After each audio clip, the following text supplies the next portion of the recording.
The Pixel 7 and Pixel 7 Pro are set to become the latest and greatest smartphone from the house of Google, and even though there's still a few months between now and the eventual release of the two phones, there's already plenty of information available. In fact, Google can be thanked for many of the details, as the company has continually released Pixel 7 and 7 Pro teasers over the past few weeks and months.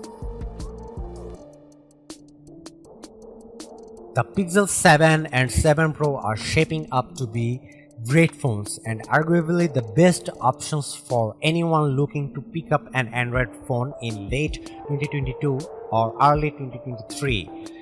It's not expected that this will be a macro upgrade cycle, but more of a refinement to what the Pixel 6 series currently offers.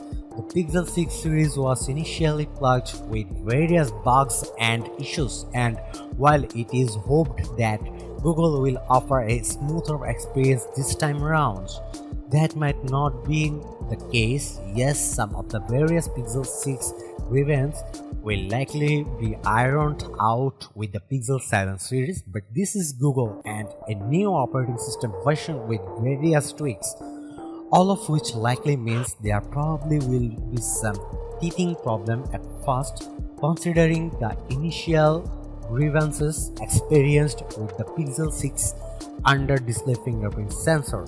It wouldn't be totally surprising to see the Pixel 7 phones actually arrives with a new and better fingerprint solution.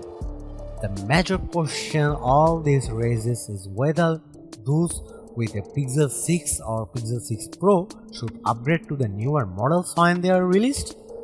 Answering that is a lot harder to do prior to the official launch, but it doesn't look like there will be any ultra compelling reason to make the year-over-year upgrade. For those with an older Pixel phone, however, upgrading to Google Pixel 7 or 7 Pro is likely to be worth it. Thanks for watching.